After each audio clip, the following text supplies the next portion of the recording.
Vamos a empezar nuestra cátedra de esta noche. Ante todo, mis estimables hermanos, se hace necesario conocer el camino que nos lleva a la autorrealización íntima del ser. Indubitablemente es urgente comprender la necesidad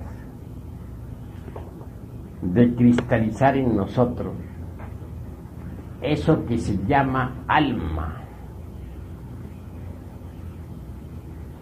Jesús, el Cristo, dijo: en paciencia poseeréis vuestras almas.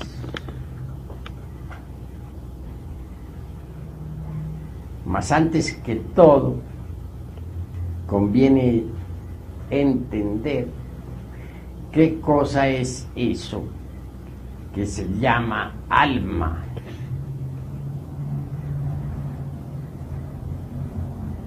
Ciertamente, he de decirles que el alma es un conjunto de leyes, principios, virtudes, poderes, etc.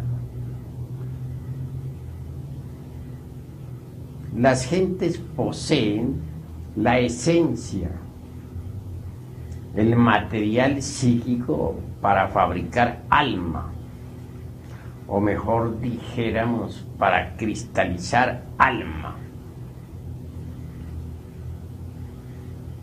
Mas no poseen todavía el alma.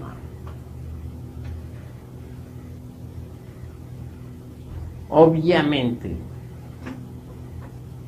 quien quiera poseer eso que normalmente se denomina alma, deberá desintegrar los elementos psíquicos indeseables que en nuestro interior cargamos.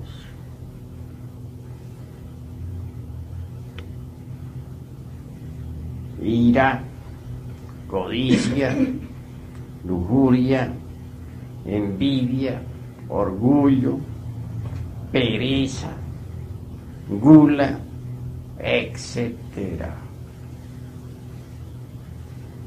Virgilio, el poeta de Mantua, dijo: aunque tuvierais 1000 lenguas para hablar y paladar de acero, no alcanzaríais a enumerar todos vuestros defectos cabalmente.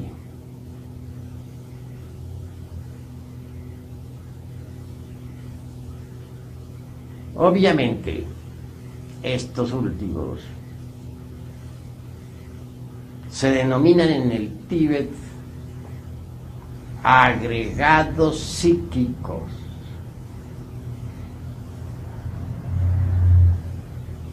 Tales agregados se parecen mucho a los elementarios de que hablan las diversas organizaciones de tipo ocultista. Son la viva personificación de nuestros errores. Se dice que Jesús de Nazaret arrojó del cuerpo de María Magdalena 7 demonios. Indubitablemente, estos representan a los 7 defectos capitales y se multiplican incesantemente. Tal afirmación del crístico evangelio quiere decir que el Cristo íntimo arrojó de María Magdalena los diversos agregados psíquicos inhumanos que ella poseía.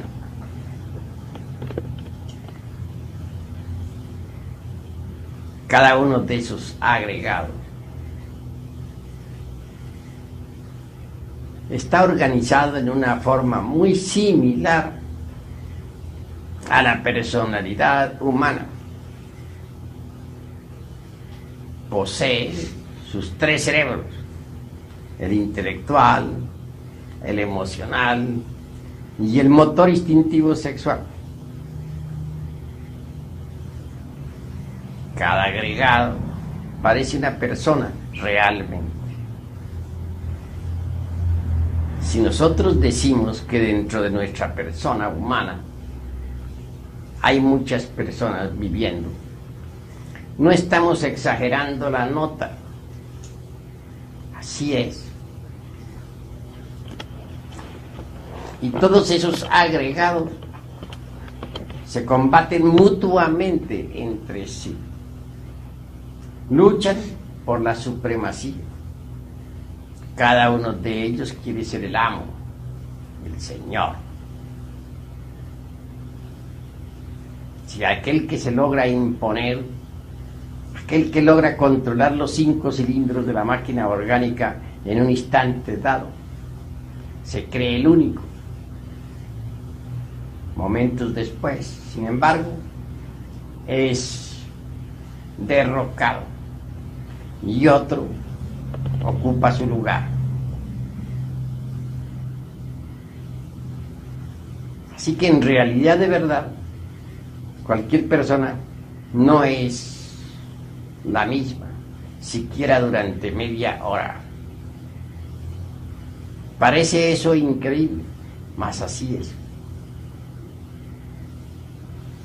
Ustedes mismos, sentados aquí, en segunda cámara, escuchando, empezaron con un agregado.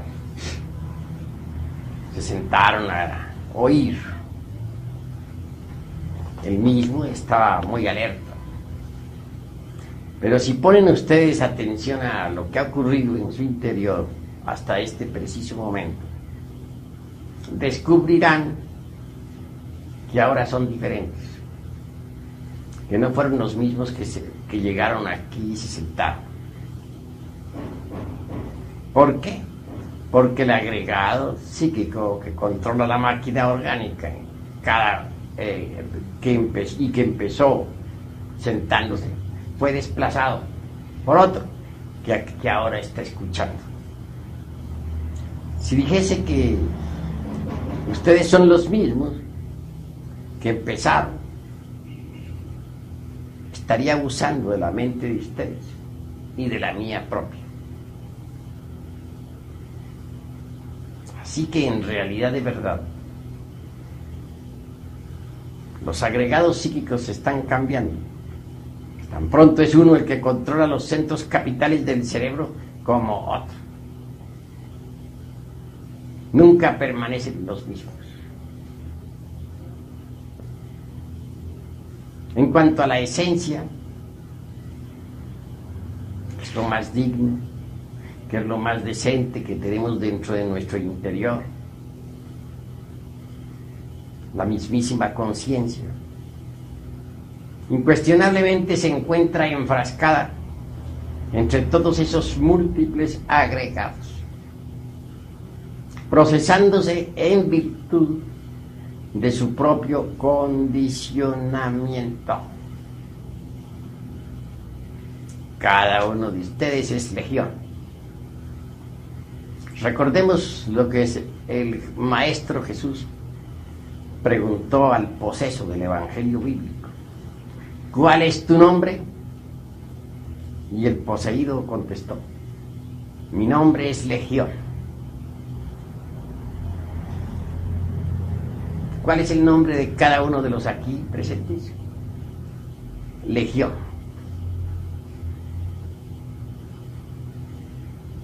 No tienen ustedes una verdadera individualidad.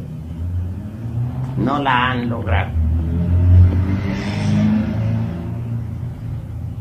La conciencia en cada uno de ustedes duerme terriblemente. ¿Por qué? Porque se procesa en virtud de su propio embotellamiento.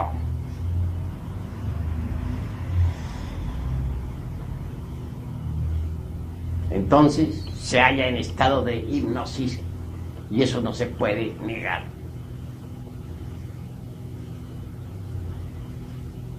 Y en cuanto al alma en sí misma, ¿han logrado acaso cristalizarla? Si dijera que no tienen ustedes un alma inmortal, estaría también mintiendo, consciente o inconscientemente. Obviamente que cada uno de ustedes tiene su alma inmortal, pero no la posee. Uno podría tener un bello diamante guardado en alguna caja de seguridad. Posiblemente gozaría uno pensando en que tiene tal prenda. Si estuviese empeñada, no la poseería. Sabría que tenía la joya, pero también no ignoraría de que en verdad no la posee.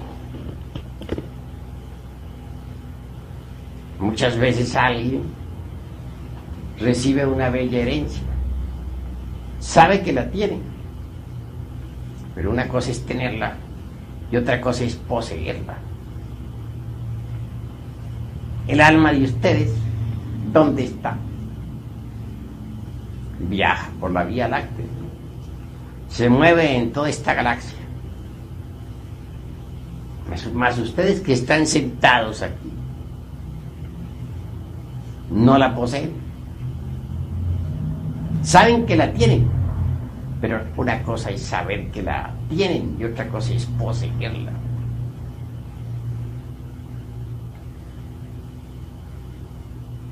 Así que vale la pena poseerla. Mas ¿cómo llegaría uno a poseer su alma?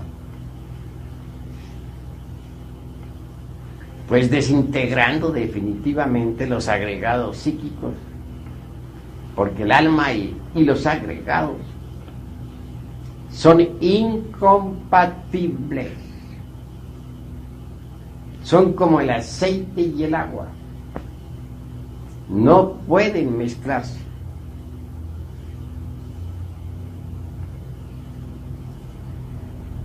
Si nosotros no logramos desintegrar los agregados psíquicos, viva personificación de nuestros defectos de tipo psicológico, perdemos el alma.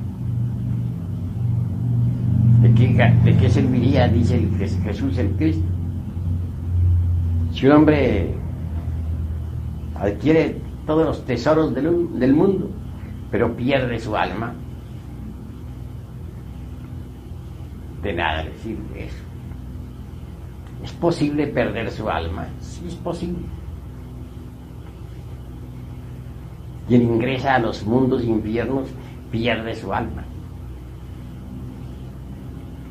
Eso es obvio. Triste es perder ese tesoro. ¿Habría alguna forma como para no perderlo? Sí, repito, cristalizándola en sí mismo, aquí y ahora. Cuando uno quebranta completamente y desintegra el agregado psíquico de la lujuria, o los agregados, porque son muchos, cristaliza en la esencia que cargamos dentro, esa virtud preciosa del alma, conocida como castidad. Cuando uno logra destruir, aniquilar el agregado psíquico del odio, cristaliza entonces en uno la preciosa virtud del amor. Cuando uno consigue reducir a polvareda cósmica el agregado psíquico del egoísmo, Cristaliza entonces en uno la virtud preciosa del altruismo o del cristocentrismo. Cuando uno consigue aniquilar el agregado psíquico del orgullo, entonces cristaliza en uno la virtud inefable de la humildad. Al llegar a esta parte de nuestra plática, he de decir que lamentablemente muchos textos de tipo ocultista, esoterista, etcétera, lo llevan a uno al orgullo místico, y eso es grave. Connotados autores muy venerables afirman que nosotros somos dioses, que cada uno de nosotros es un dios. Obviamente, esta declaración viene a fortificar en nosotros el orgullo místico,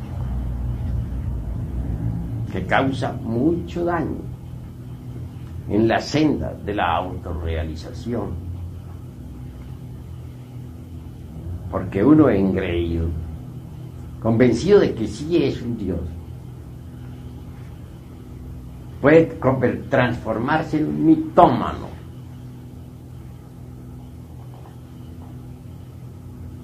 Incuestionablemente no es posible convertirse en un verdadero iluminado cuando se tiene orgullo. No podría yo jamás pensar en un Dios borracho, fornicario, adúltero, peleador, egoísta, envidioso, celoso, lujurioso, etc. Cada uno de nos es en realidad de verdad todo eso. Me ha dado mucho dolor encontrar siempre en los textos ocultistas, etcétera, sin citar en este momento organizaciones, algunas muy venerables, esta tremenda afirmación nociva de que somos dioses. Es mejor ser serios y concretarnos a la realidad de los hechos, mirar lo que somos y no formarnos ilusiones. Comemos, bebemos, fornicamos, adulteramos, odiamos, criticamos, somos celosos, etc.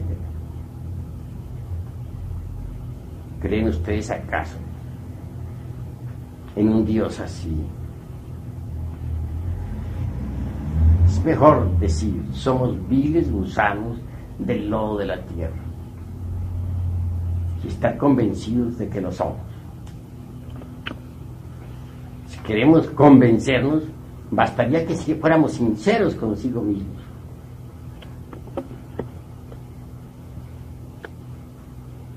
Si examinamos cuidadosamente nuestra existencia, descubrimos que en verdad no es una de las 7 maravillas del mundo.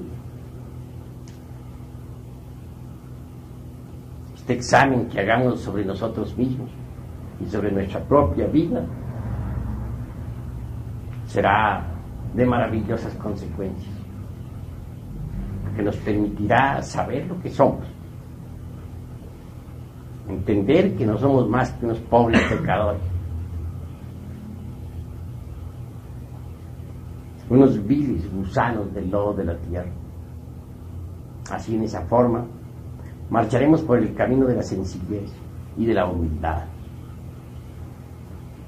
Cuando uno desintegra en realidad de verdad ese agregado psíquico del orgullo, cristaliza obviamente en nosotros la humildad, que es la virtud más preciosa. Téngase en cuenta de que no solamente existe el orgullo basado en las posiciones sociales, en el capital, en el linaje de familia, etc. Hay un orgullo mucho peor y más nocivo que todas esas formas que acabo de citar, y es el orgullo místico, el creernos santos, sabios, el sentirnos dioses, creer o el suponer que nadie es más grande que nosotros, que somos grandes iniciados, etcétera, etcétera, etcétera. Esto es grave, porque en realidad de verdad el orgullo nunca permitirá que tengamos correctas relaciones con las partes más elevadas del ser. Cuando uno no puede relacionarse correctamente con las partes más elevadas del ser, tampoco puede gozar de la iluminación. Tendrá que vivir atenido a libros, a leer, a escuchar a los conferencistas, mas nunca tendrá la experiencia mística de lo real. Así que primero que todo, se hace urgente que al entrar en estos estudios logremos eliminar de sí mismos el orgullo místico, que es el más peligroso. Si lo conseguimos, aflorará en nosotros la preciosa virtud de la humildad.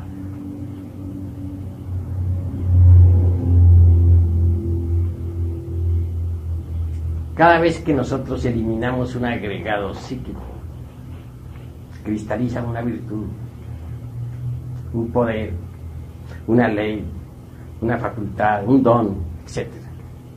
Así es como poco a poco vamos cristalizando alma en nosotros. Esa alma que normalmente vive por allá en la Vía Láctea, viajando, irá cristalizando lentamente en nosotros.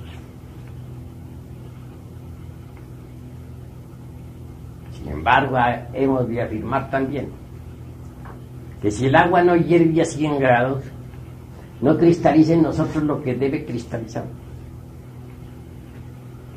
Y no se desintegra lo que debe desintegrarse.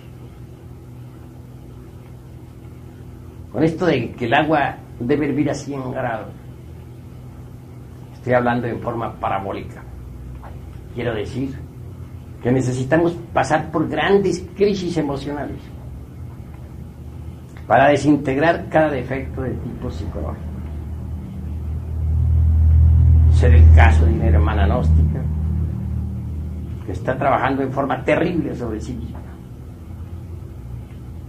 con peligro hasta de enfermarse su corazón. Es hermana en tremendos y supremos autoarrepentimientos. Llora diariamente, gime, sufre. Nunca se ha creído más que nadie. Y sin embargo es un bodhisattva caído. El bodhisattva de un ángel.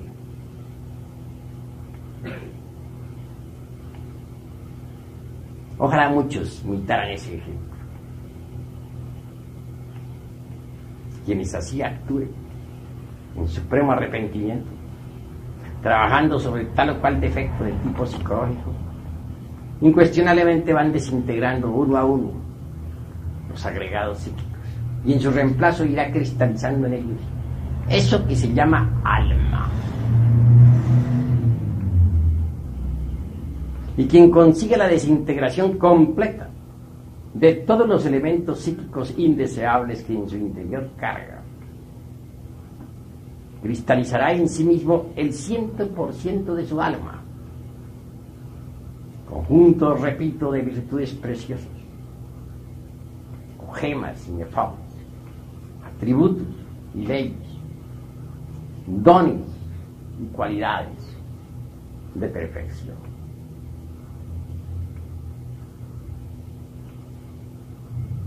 Hasta el mismo cuerpo físico debe transformarse en alma. Solo así se llega a donde hay que llegar. Conozco a muchos eruditos de chispeantes intelectualidades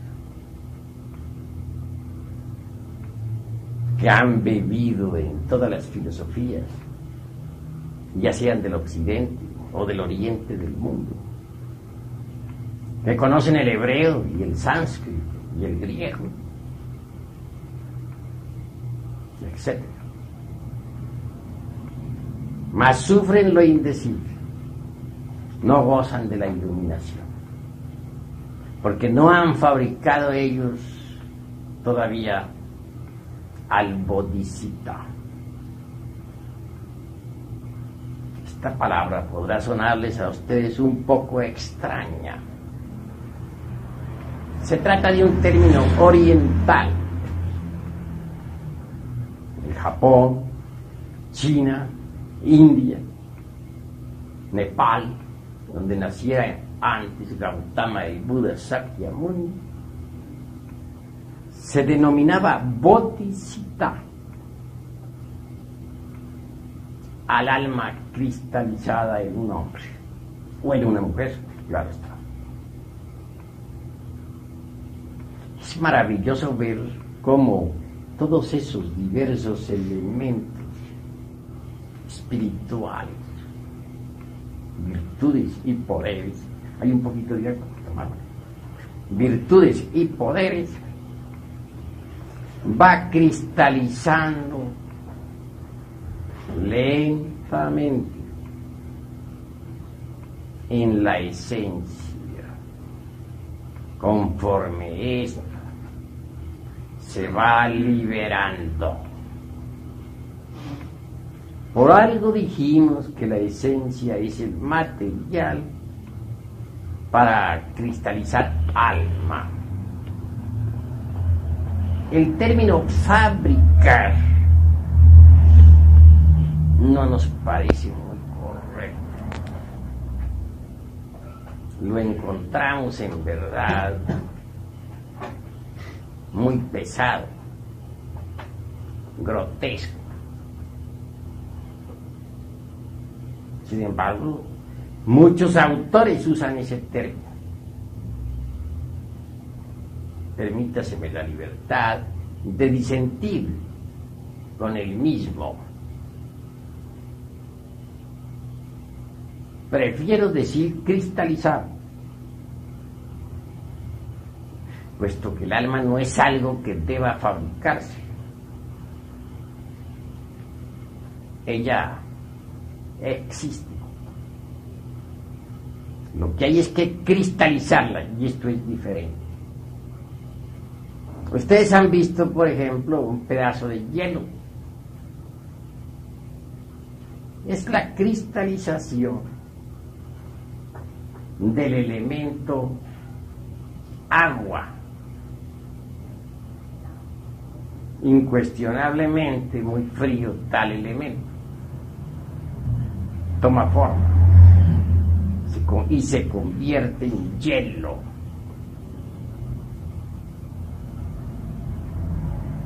Asombra ver la cristalización del agua. Se realiza de acuerdo con ciertos principios geométricos extraordinarios. En forma similar sucede con el elemento alma. Cristaliza de acuerdo con ciertos delineamientos matemáticos y geométricos precisos, indiscutibles.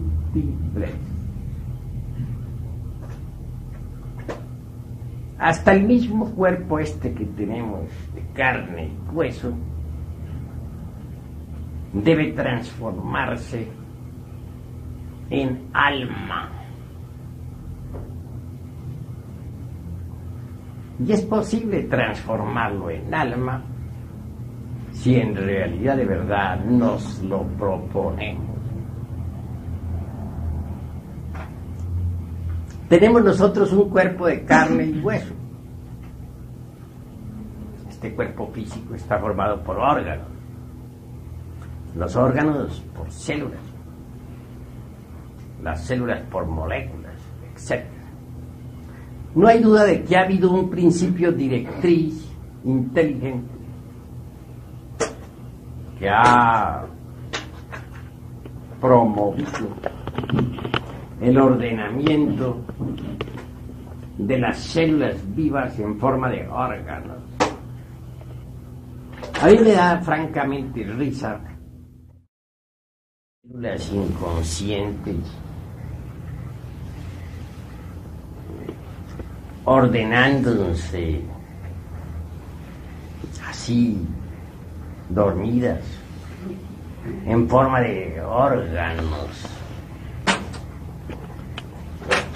Qué absurdo es eso. Células dormidas, inconscientes, ciegas, como dice Haeckel, organizándose en forma de órganos. Eso no le cabría en la mente a nadie.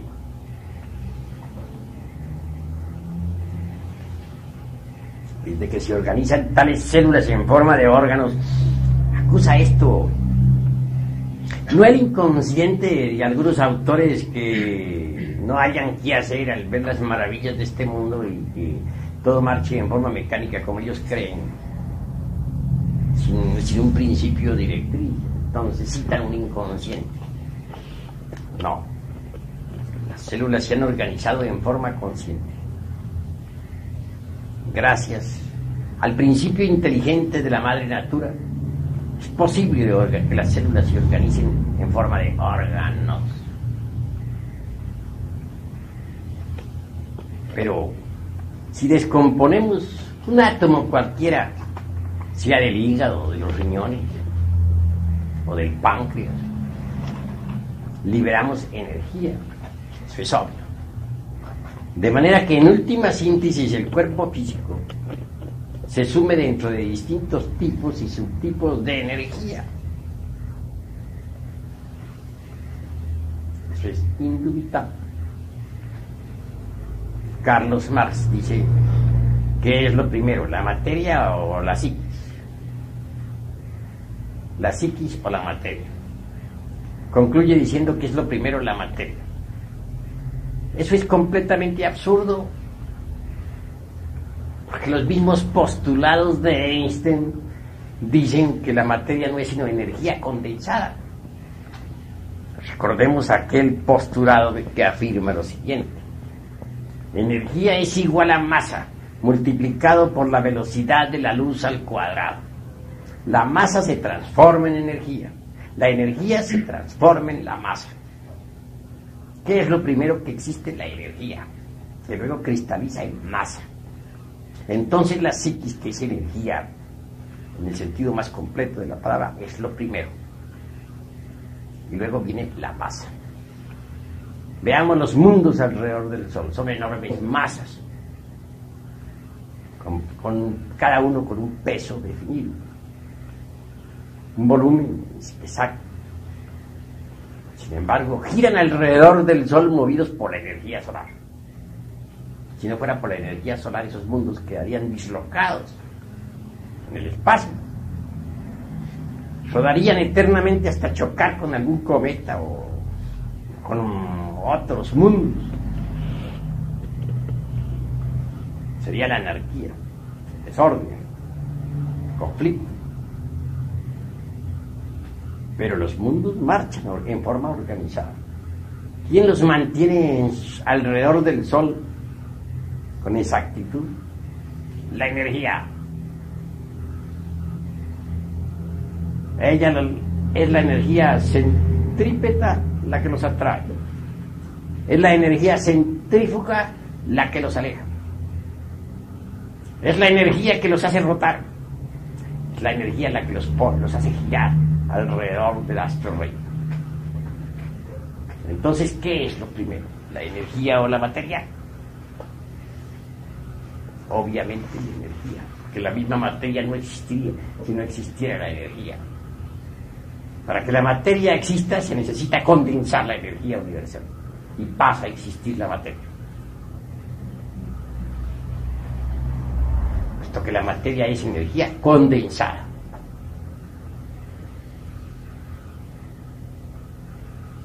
En cuanto al organismo humano, lo primero que existe es la energía. Ella permite a los átomos que giren alrededor de sus centros nucleares en la molécula. Ella permite que se realicen todas las funciones orgánicas, no solamente las funciones meramente reproductivas o químicas, sino también las funciones relacionadas con las calorías, las percepciones, etc. Aún más aquellas funciones que se relacionan con la imaginación y la voluntad. ¿No sería posible concebir un cuerpo orgánico desprovisto de energía? ¿Cómo se realizarían los fenómenos catalíticos si no existiera la energía? Así que la energía es lo primero y la materia lo segundo. Si a esa energía la llamamos espíritu o conciencia o lo que se quiera, no importa, pero es lo primero. El nombre no viene al caso. La realidad es que la energía es anterior a la materia.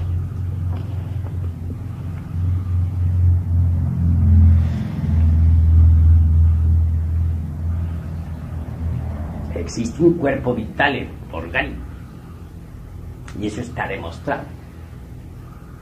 Los rusos, con un aparato, han podido fotografiar el cuerpo vital, lo están estudiando. No solo lo están estudiando en relación con el organismo físico, sino lo que es más, lo están estudiando en forma independiente del organismo físico. Lo han bautizado con un nombre, lo llaman cuerpo bioplástico. Resultado, el materialismo dialéctico en la Rusia soviética ha quedado arrumado por ahí, en un rincón. Ahora se estudia la parapsicología intensivamente. Se trabaja con la hipnología, etc. De acuerdo con las estadísticas, el mayor porcentaje de material didáctico parapsicológico está viniendo de la Unión Soviética. Esto ha molestado demasiado a los chinos, que califican ahora a los rusos de revisionistas. Pero es que los rusos ya pasaron por donde los chinos hasta ahora están pasando. Eso es lo que ha sucedido. Continuando con estas cuestiones, diremos que el cuerpo vital es el que sostiene todos los procesos de la vida orgánica. Llamémosle lingam sarira o cuerpo bioplástico, no importa. A medida que nosotros vayamos desintegrando los agregados psíquicos inhumanos,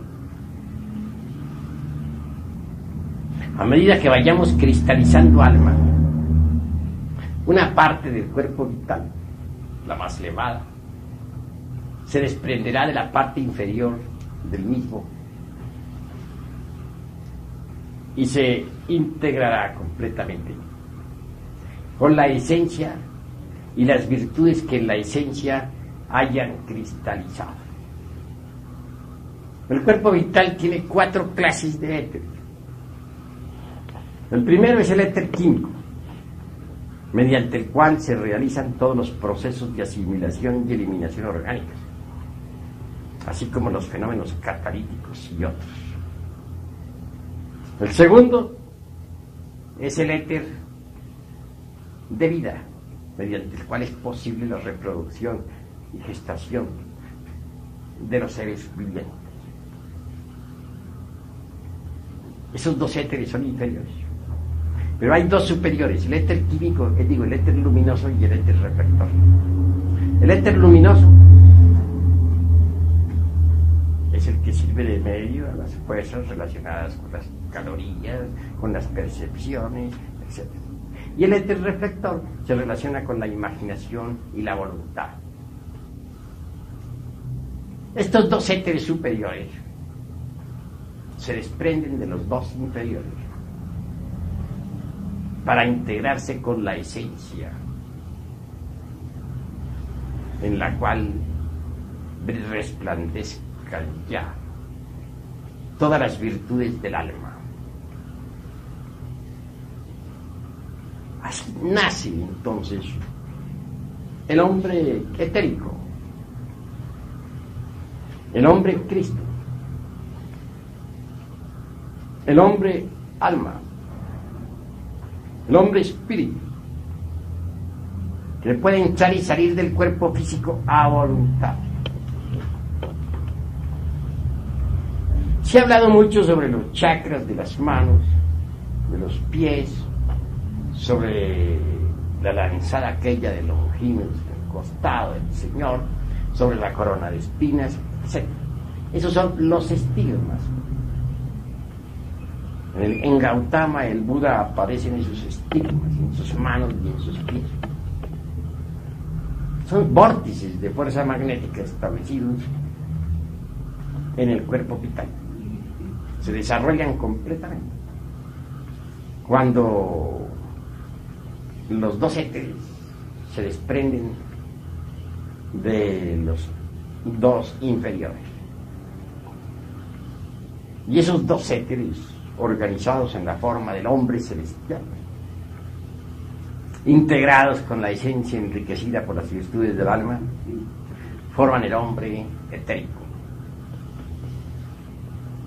El hombre cristificado de la 5ª ronda.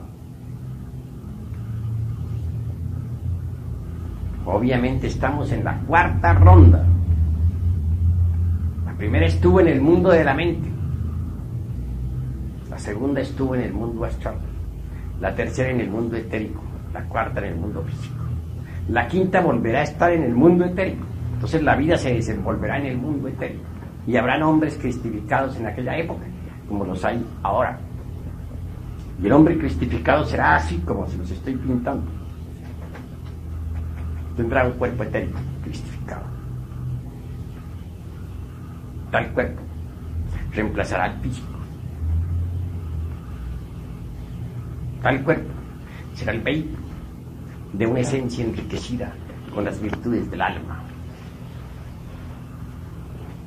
Ese hombre espíritu de la 5ª ronda será el hombre Cristo.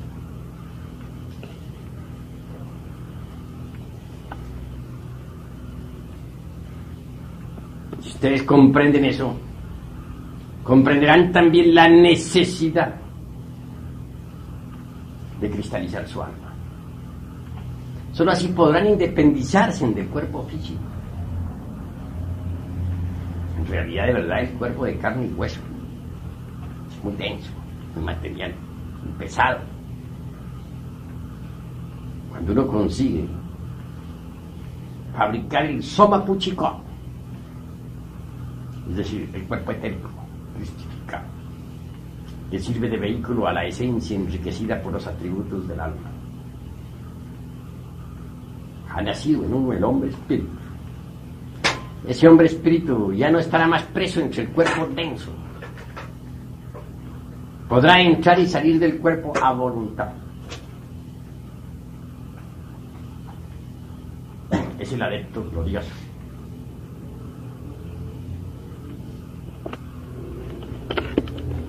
En la vida ha habido algunos hombres que lo han logrado. No está de más citar a un Francisco de Asís. Recordemos también a Antonio de Padua, místicos cristianos que han servido de ejemplo y servirán de ejemplo a las gentes del mañana.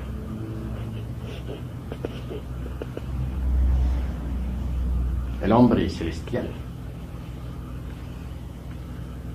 realmente ya no es un prisionero dentro de ese calabozo de la materia física. Es libre para salir de ese cuerpo cuando quiera, para viajar con ese cuerpo a través del inalterable infinito, para sumergirse con tal vehículo en los mundos superiores, para descender al fondo de los mares o visitar a las dinastías solares en el astro rey.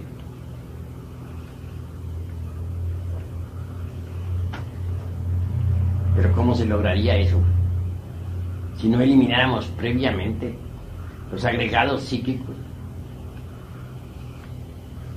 Obviamente sería imposible.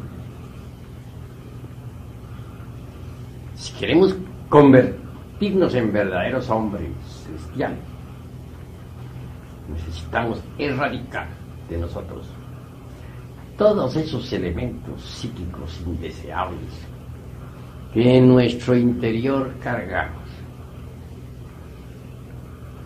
Así que el bodhisattva de que nos hablan los orientales es el hombre técnico, el hombre que ha cristalizado su alma en sí mismo, que la posee, el verdadero Señor. En el oriente hay una planta que llaman santana, que cura cualquier herida por grave que ésta sea. Así son las heridas del alma. Solo el bodhisattva puede sanar tales heridas. En el oriente hay una planta que llaman buena memoria. Quien la toma puede recordar todos los acontecimientos de su vida actual y de sus vidas precedentes. Así también es el bodhisattva. De forma similar, quien lo posea podrá recordar todas sus vidas anteriores. Y si visita a los cielos inefables, al regresar al mundo físico, al volver a entrar en su cuerpo, no olvidará detalle alguno. En el oriente hay una planta mediante la cual es posible contrarrestar los hechizos mágicos malignos de los tenebrosos. Similarmente, quien posea al bodhisattva no podrá recibir daño alguno de los tenebrosos. En el oriente hay una planta mediante la cual es posible hacerse invisible. Quien posea al bodhisattva podrá hacerse invisible en caso de necesidad ante sus peores enemigos.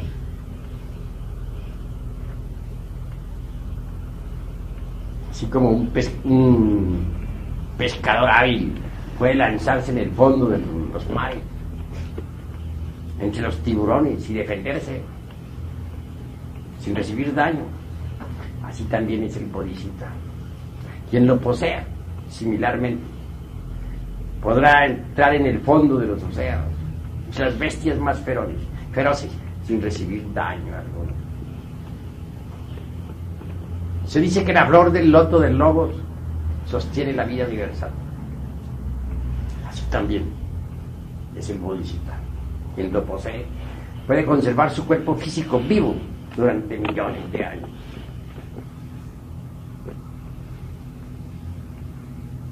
Son muchos los que me escriben a mí quejándose de que no saben salir del cuerpo astral, de que no recuerdan nada de lo que les sucede fuera del cuerpo físico, de que no tienen iluminación, etc. Pero ¿cómo puede tener iluminación el que no posea al Bodhisattva? Solo teniendo al Bodhisattva se posee la iluminación. Quien no posea al Bodhisattva no gozará nunca de la dicha de la iluminación. La iluminación no es algo que se nos da de regalado, no, mis queridos amigos. Cuesta, y muy caro. La iluminación solo se explica mediante el Dharmakku. ¿Qué es el Dharmakku? O digo, dispensen, he equivocado el término, mediante el Dharmadhatu. ¿Y qué es el Dharmadhatu?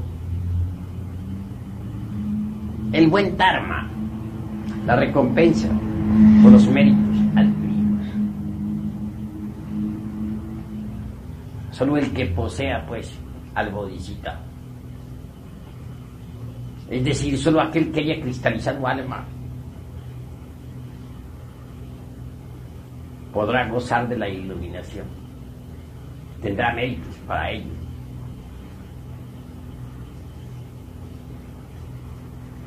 La iluminación se explica con el Dharmadhatu, es decir, con el Dharma universal, con la recompensa por nuestras buenas acciones. Nadie podría gozar de la iluminación si no posee al Bodhisattva. Y nadie podría tener el Bodhisattva si no ha trabajado duro sobre sí mismo, si no ha desintegrado los agregados psíquicos.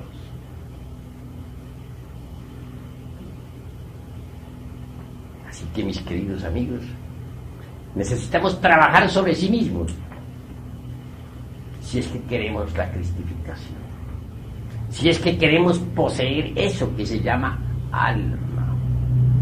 En paciencia poseeréis vuestras almas. Así está escrito en el Evangelio del Señor.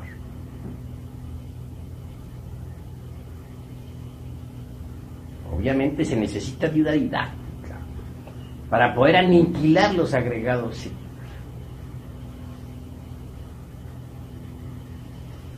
Incuestionablemente hemos de empezar por la autoobservación psicológica.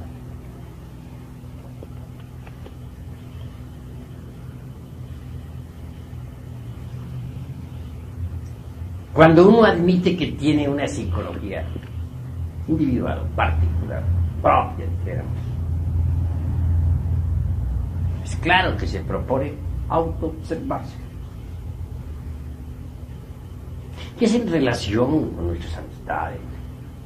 La calle, o en el templo, o en la casa, o en el trabajo, o en el campo, etcétera, etcétera, etcétera, donde nuestros defectos psicológicos escondidos afloran.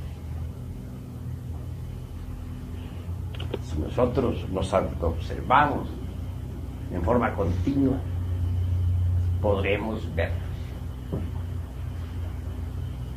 Defecto descubierto debe ser abierto con el bisturí de la autocrítica para ver qué es lo que tiene de verdad. En vez de estar nosotros criticando vidas ajenas, tenemos que autocriticarnos. Cuando hemos hallado algún defecto en sí mismos, debemos analizarlo cuidadosamente, abrirlo, repito, con el bisturí de la autocrítica. Esto es posible a base de la autorreflexión evidente del ser, en meditación de fondo. Y una vez comprendido íntegramente el defecto en cuestión, entonces debemos desintegrarlo atómicamente. La mente por sí sola no puede alterar radicalmente ningún defecto. Puede pasarlo de un nivel a otro del entendimiento, esconderlo de sí misma o de los demás, justificarlo o condenarlo, buscarle evasivas, etc., mas nunca alterarlo radicalmente. Se necesita de un poder que sea superior a la mente. Afortunadamente ese poder existe, se halla latente en las honduras de nuestro ser.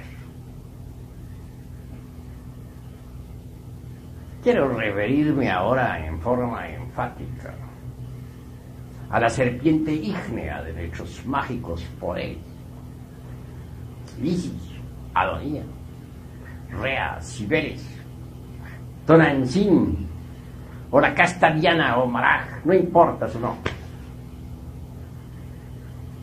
Existe, sí. No fuera de nosotros mismos, no, dentro. Obviamente tal poder flamígero es una variante de nuestro propio ser, pero derivado. Si nosotros en la meditación de fondo pedimos auxilio a Devi Kundalini Chakti, la mística serpiente de los grandes misterios, lograremos ser asistidos. Ella puede pulverizar cualquier agregado psíquico, si éste ha sido previamente comprendido en todos los niveles de la mente. Y una vez aniquilado, surgirá en reemplazo alguna virtud del alma, alguna característica nueva, alguna ley, algún don especial, alguna cualidad.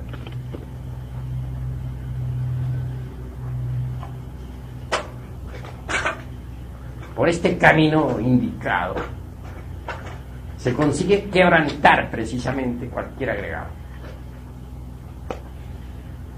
Indubitablemente, si logramos la destrucción absoluta de los diversos elementos psíquicos indeseables, habrá cristalizado en cada uno de nosotros la totalidad del alma.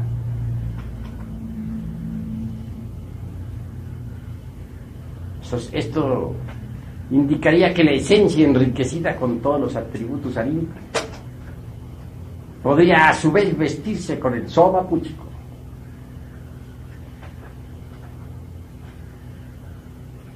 que es el vehículo del alma, el traje de bodas. Así es como en realidad nace el hombre celestial en nosotros. Este ya no estará prisionero del cuerpo, repito. Recordemos aquellas palabras de San Pablo cuando nos dice: conocí a un hombre que fue llevado al tercer cielo, donde vio y oyó palabras, cosas indecibles que a los hombres no les es dable comprender. Pablo fue llevado al soma púchico como hombre espíritu o hombre técnico, y de hecho conoció las maravillas del universo. Así que, mis queridos amigos, esta noche los he invitado a ustedes cordialmente a cristalizar en cada uno eso que se llama alma. Hasta aquí mis palabras, hasta aquí la presente plática. Sin embargo, doy la oportunidad para que los que quieran preguntar algo en relación con el tema, pregunten. Eso sí, sin salirse del tema. Maestro, nos hace el favor de tenernos una aclaración con relación a lo que es la muerte de momento en momento. En el momento en que uno anda en la calle, por ejemplo, con la necesidad de pedir la muerte de un yo, ¿tendrá que ponerse a meditar en la calle o cuál es el sistema? Bueno, la calle no es precisamente una de las 7 maravillas del mundo, como para poder uno entregarse a la meditación. Pero sí puede tomar nota del defecto psicológico que la calle le ha asediado, ya en casa, o por la noche a tiempo de acostarse, entregarse a la meditación. Bastará relajar el cuerpo físico en su cama, acostado, boca arriba, respirando rítmicamente, imitando más bien la respiración de los niños recién nacidos. Y entonces, sumergido así en concentración perfecta y meditación de fondo, reconstruirá la escena donde aquel defecto surgió. Analizará el defecto cuidadosamente, sinceramente, sin escapatorias, sin justificaciones de ninguna especie. Y una vez que lo haya comprendido, entonces se entregará a la oración. No olviden ustedes aquella frase latina que dice lo siguiente: bene orace, bene et bene laborace. Repito, bene orace et bene laborace. Es decir, el que bien ora, bien trabaja. Orar es trabajar. Sumergido en profunda oración, pedirá a Devi Kundalini Chakti, la divina madre particular, individual de cada uno de nosotros, porque cada uno tiene la suya propia, que desintegre aquel agregado que ya comprendió en todos los niveles de la mente. Y debe proseguir con una serie de sucesivos trabajos hasta que el agregado psíquico en cuestión desaparezca. Ese es el camino obvio a seguir. ¿Alguna otra pregunta? Maestro, por ejemplo, un ego suele presentarse de distintas formas en los distintos centros. Entonces, este ego se le debe pedir a la Divina Madre que destruya el ego como uno solo, o son varias subdivisiones de un mismo ego, porque siempre se presenta en el mundo, en la mente de una manera, en el centro emocional de otra.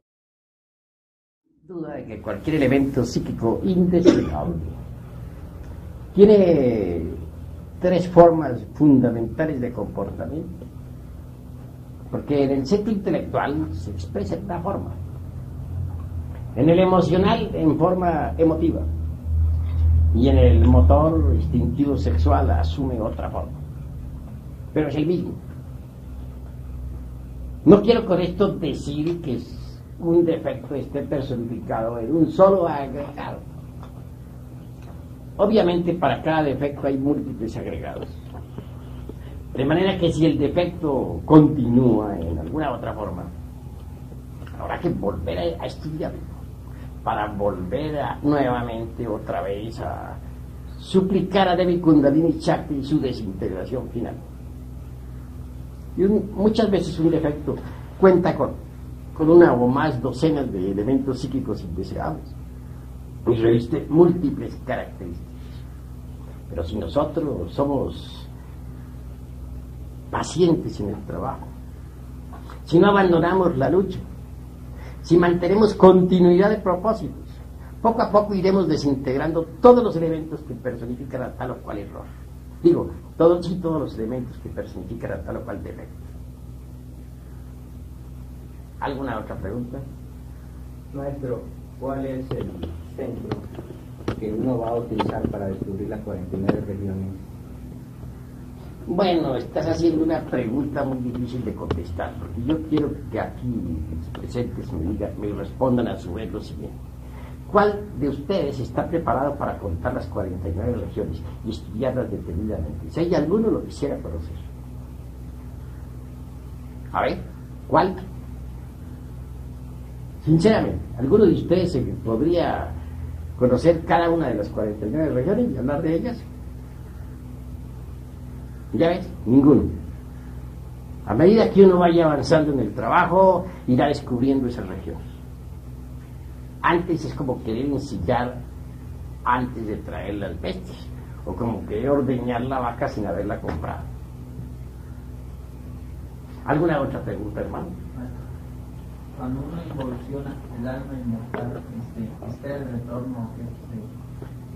¿De qué le serviría a un hombre, dice Jesús el Cristo, si consiguiere todos los tesoros del mundo, pero pierde su alma? A ese más le valiera no haber nacido, o colgarse una piedra de molino al cuello y lanzarse al fondo del mar. Son palabras del Nazareno. Es decir, el que no trabaja sobre sí mismo pierde su alma, se sumerge en los mundos infiernos hasta la muerte segura. Es un caso perdido. No deseo para ustedes tal suerte. Es la mayor desgracia que puede ocurrir a alguien. Más vale poseerla. Y solamente se puede poseer cuando se cristaliza en sí mismo.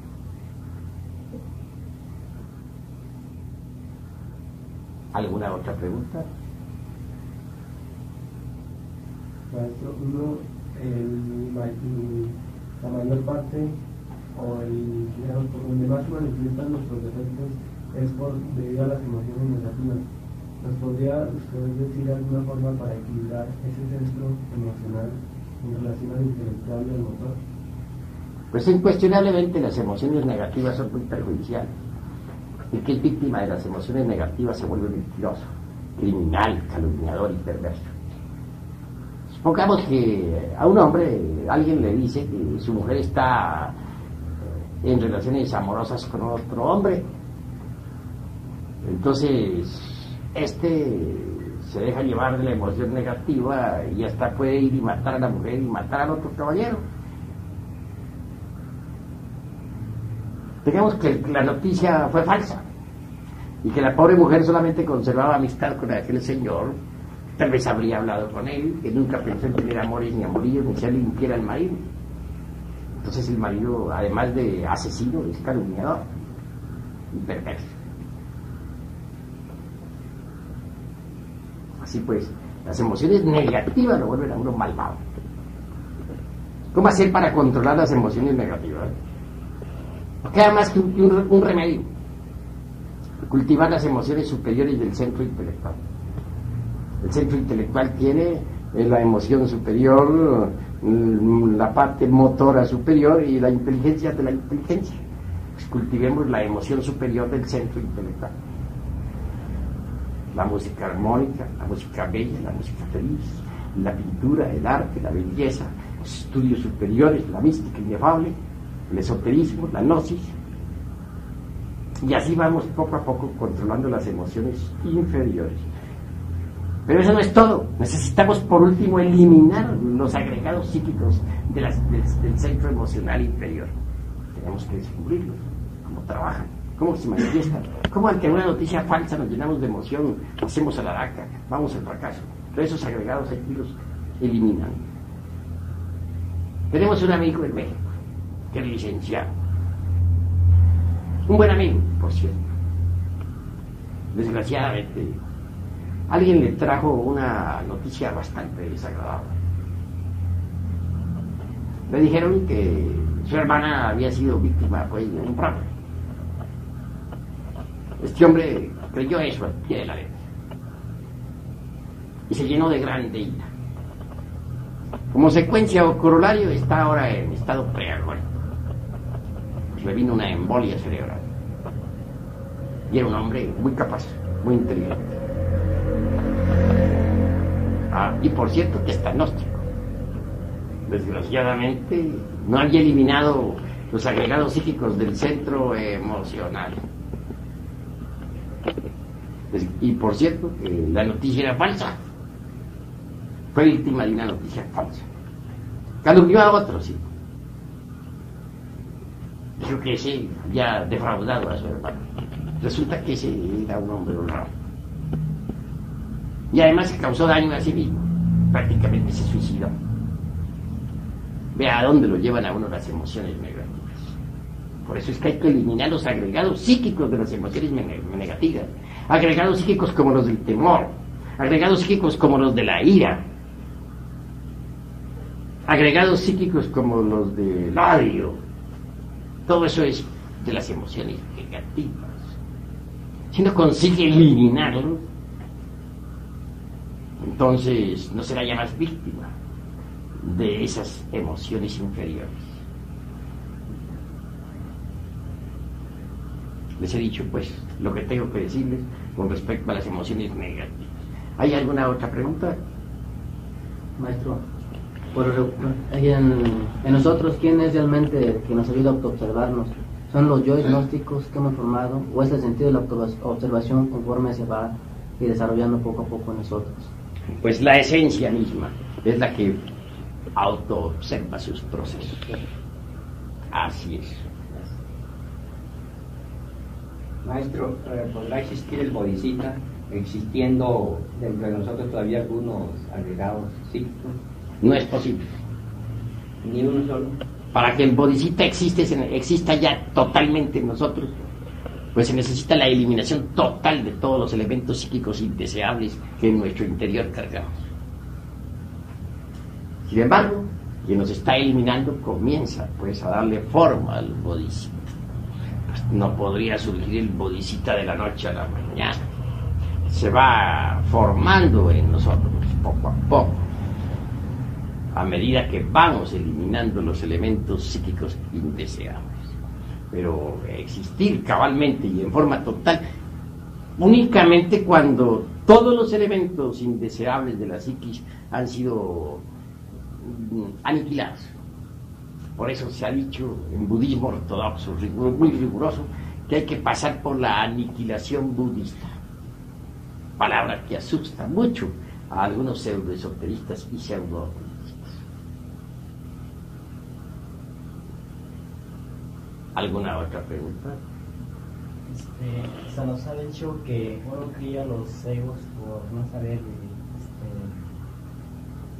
digerir las impresiones. ¿Se nos podría explicar cómo podríamos digerir las impresiones de forma positiva? Es claro que cualquier impresión no digerida se convierte en ego. Si alguien viene y nos dice que, si te dice a ti, por ejemplo, que en este momento un hermano tuyo ha sido engañado, pues alguien le ha robado un dinero, te llenas de grande ira y dices, ¿y esto qué pasó? Voy a buscar ese malvado. Pero si tú digieres la impresión conscientemente, no se forma en ti ningún nuevo agregado, ni vas a buscar a nadie. Pero para digerir esa impresión nefasta que te ha traído, no debes olvidarte de ti mismo. Si de ti mismo te olvidas y te identificas con lo que te están contando, pues no podrás digerir la impresión. Pero si tú no te identificas con lo que te están contando, debido a que no te estás olvidando de ti mismo, entonces digerirás lo sucedido. Digerirás la noticia y no se formará ningún nuevo agregado. Pero podría formarse un nuevo agregado de grande ira en ti, si no digerieras esa infausta noticia. ¿Entendido? ¿Qué otra pregunta tienen ustedes por ahí? Iba a decirles preguntita.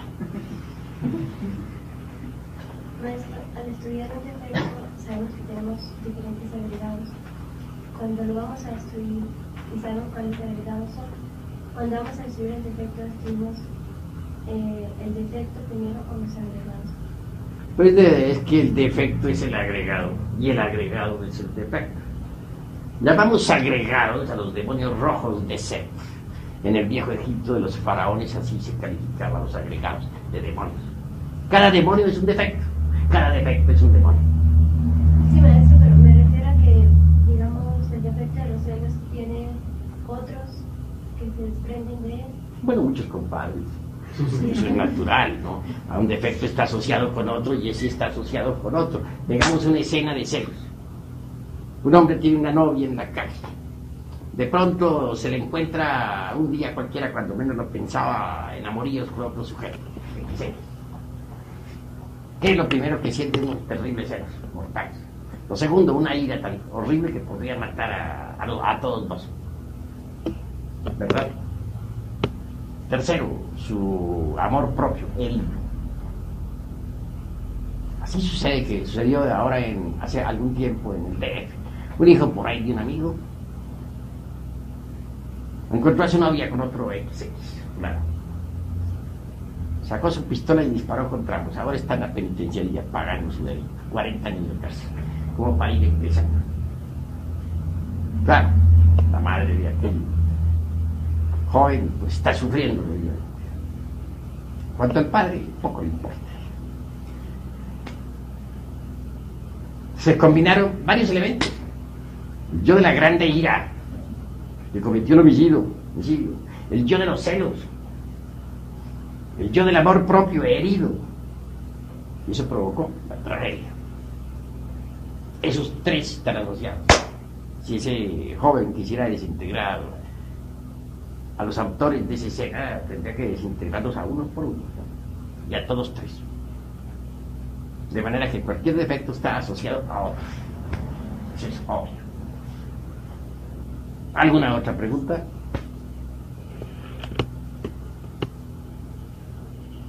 Bueno, creo que ya no hay preguntas.